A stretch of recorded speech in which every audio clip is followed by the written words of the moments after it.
Moving on, fintech startup PayNearby today announced a partnership with Axis Bank to help launch savings and current bank accounts for last-mile SMEs and other customers at a nearby store. To talk about what this partnership means for the fintech, its business outlook, and a lot more, we have Anand Kumar Bajaj, the CEO of PayNearby, joining us now. Anand, thanks for being here with us. If I can start by asking you, can you tell us a little bit about your partnership with Axis Bank to launch saving and current accounts for last-mile customers or SMEs? We are a distribution as a service partner, a DaaS, so to say, with a platform attached to our gateway. So there is a wide network that we have been able to create in the country. And then there is a platform that we have attached. On this platform, now you keep adding services and it gets published to the Bharat. It gets distributed to the Bharat. So this network is nothing but a two-way transmission protocol of connected digital entrepreneurs. It's a neural network. You can as much as relay product and get back insights, refine the product, and again go back to that. With the bank today, with Axis Bank today, we have been able to partner and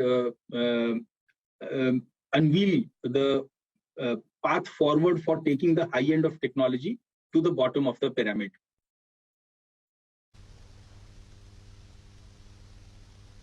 Anand, but let's just take a step back and talk about your business itself. You know, every month, how much worth of sachetized financial services are you able to dispense to the Bharat or to the customers in the rural areas? It is today $1 billion a month of transmission that our retail partners, digital pradhans, transmit to the Bharat, the citizens. We avoid calling them customers yet because the strata of a citizen is much higher, we believe, a pedestal much higher than a consumer. That said, $1 billion a month of throughput in sachetized financial services, reaching 150 million citizens is what we have been able to accomplish till date. You know, Anand, if I could also ask you, you were in talks with Netflix for a sachet subscription for about 10 rupees per movie or some such a plan like this. So what's the latest on that front? Zee, Shimaru, Hoichoi, and a couple of others have already gone live on our platform. To bring everyone on the platform, it's a matter of little more endeavor, little more time, a little more technology that everyone has to work on the DRMs. So to be able to give a dispensation of a 10 rupee for a movie, there is a digital rights technology that partners have to configure. So be it Amazon, be it Hotstar, be it Netflix, all of them, we have been in conversations. Anand, something that has been occupying the thoughts of the industry right now really is RBI's discussion paper on charges for digital payments. Now, there are 40-odd questions posed by the RBI, but primarily asking, should the regulator intervene to set a limit on these charges? Should they be market determined? Should we look at a zero UPI, MDR charge at all? Overall, what is your sense on these discussions that have been raised by the RBI? See, I think there is a larger policy intent, a government objective that the government wants to drive, deliver, and has a better evolved thought process in mind. So we would be submissive to it, and knowing fully that these technologies, when you try to take to mass, it costs a bit, even though on a large scale, per transaction cost would be lower. It is important that the organizations providing these services remain commercially viable so that you can do much more responsible work. The whole idea of Reserve Bank bringing out this paper is to rake up that whole debate of nil MDR and then see how the optimized pricing can go within credit card on a UPI or a debit card or a prepaid card on UPI, payment gateway charges likewise. So the intent is, I believe, that with evolved technology, there should be some more benefit passed to the ecosystem. Right, but would you require further capital raising in the near future, mainly in the context of funding or getting money, however, with rational valuations?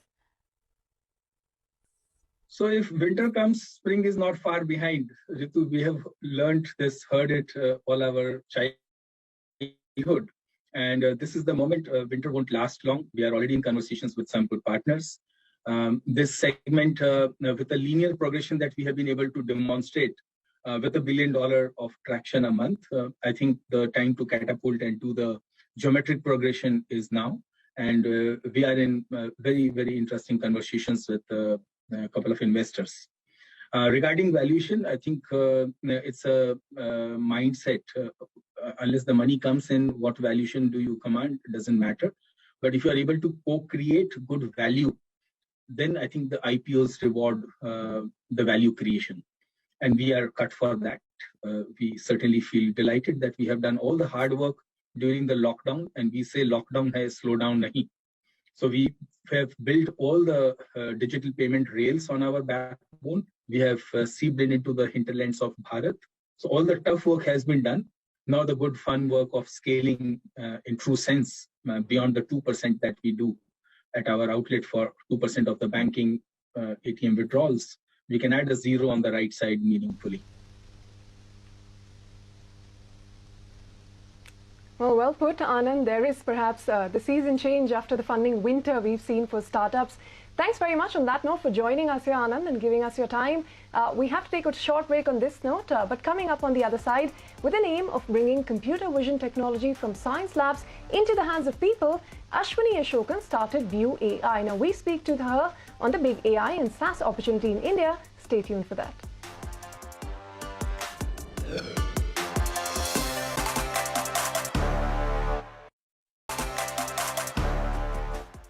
Welcome back. You're still with us on Startup Street. After a decade in Silicon Valley, Ashwini Asokan started Mad Street Den with the aim of bringing computer vision technology from science labs into the hand of people. Today, her AI platform powers retailers and online marketplaces, including Mercadolber in Latin America, Zilingo in Southeast Asia, and other companies in North America, the Middle East, and Japan, as well as at home in India. On the sidelines of the TiE Delhi-NCR's iDay, my colleague Aishwarya Anand caught up with Asokan to discuss the big AI and SaaS opportunities in India and how the world sees women in technology. Take a look. One of the first reasons why we chose to move back and build out of Chennai and India was obviously the talent, top of the mind. The kind of deep tech AI talent that is out there in India here is just, and it's been growing, right? And we wanted to kind of invest in it ahead of the explosion, and in 2015-16 we kind of started that journey, especially in the space of all things AI. Companies have been going from all things offline to becoming digital to becoming what we call AI native, right? So we don't think life in the next decade is just about being digital native. We think it's about being AI native, and it's absolutely buzzing here in India, and no reason for us not to kind of continue to double down and invest here. Correct. So I wanted to understand that where do you see India in the race for AI, and where do you see the sector in the next 10 years, and what are the key trends that you see emerging in 2022? I do think that there is a bit of a leapfrogging going on, which I think is kind of the first theme that we are noticing being in the AI business.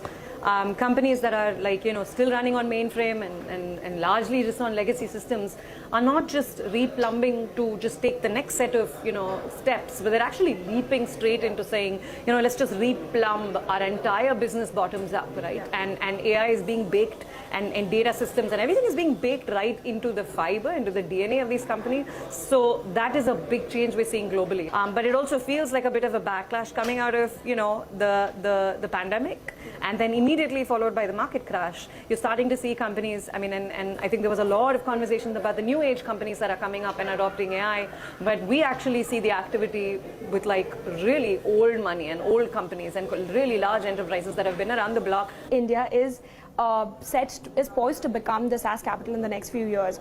So I want to understand that, what is enabling these Indian SaaS companies to build in India for the world? I do think that talent is one of the biggest reasons why we've actually been able to turn this from a services to a product. There's a bit of a DNA change that we had to do there, but I think we very successfully did it over the last decade. That's the first thing. Second thing is operational cost.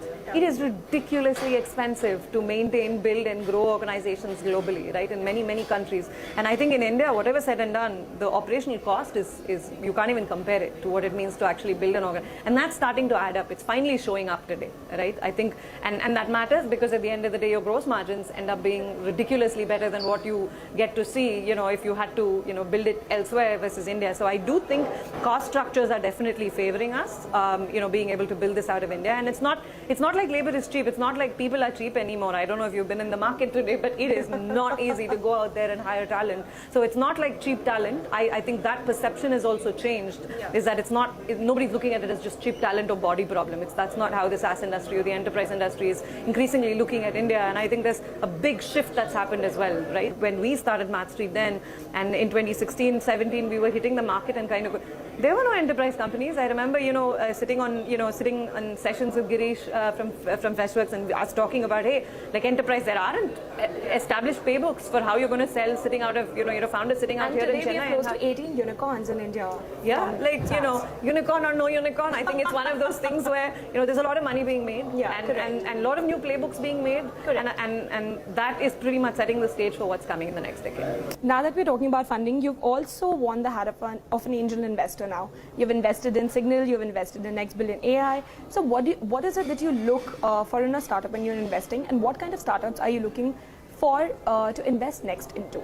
What are going to be your focus key areas? So I have 3 focus areas. I have about 25, 30 companies that I've invested in the last couple of years. The reason for that is a few different reasons why I've done it, right? One is all things SaaS and enterprise, very close to home. Second area is all things deep tech and infrastructure. We are obviously a very heavy deep data infrastructure and deep tech company. And so we come with expertise in product and tech in ways that, India is just, a lot of the new companies are just starting to explore. And so to be able to add value from that perspective has been very, very helpful, both for the people we end up investing in, but also, the kind of work that we get to do. It feels like a good positive cycle to be investing in a space where we clearly have, an expertise there. And the third one, of course, is women-led startups, which is a favorite topic of mine. I've invested in a lot of women-led startups over the last couple of years, and, early stage activity with female founders is just like absolutely exploding. Growth stage is a whole other ball, and we won't go there, into that game right now, but I think it's fantastic that the pipe in the early stage with women is really exploded, and so these are the 3 areas where I invest in. And with that, it is a wrap on this edition of Startup Street. More news and updates coming up on the other side. Stay tuned.